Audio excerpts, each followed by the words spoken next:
Hello, welcome back to the Lessons in Stances series. In this video, we're going to be covering the snake stance. So snake stance is like such, right? And you might see it in different variations throughout different styles. One more like this, one maybe a bit more open, but they all have the same kind of characteristics in the lessons that they're trying to teach. So the lessons that they're trying to teach, we want to take the poetry in mind, that of the snake. So a snake slithers along the ground and weaves in and out of branches and twigs and such on the ground. So you want to keep that kind of imagery in mind when doing this. So what many people end up mistaking, or at least forgetting about, is that there are multiple different battles to be happening in any given fight.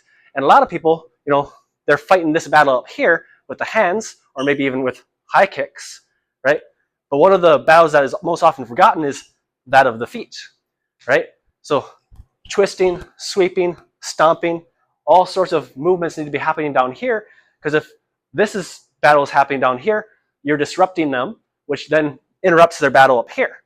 So if you can win one of those battles, it affects and makes you better able to take the other battle as well.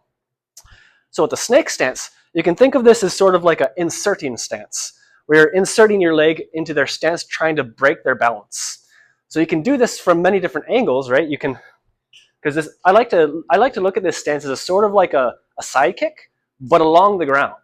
So as I come through here, right, I'm using it to side kick through their stance. So rather than side kicking at their chest, I'm side kicking at their ankles or past their thigh.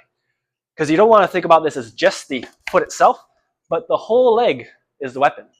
So if I happen to crash over their ankle, great.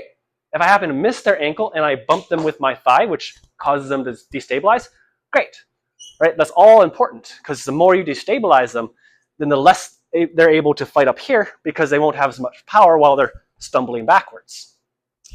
So with this stance, right, I can come in from the side and cut at their ankles to, bust their ankles, or I could jab at their knee using my thigh to bump theirs, which might cause a twist. Or I might come from this side, which will cause this kind of thing to happen, right?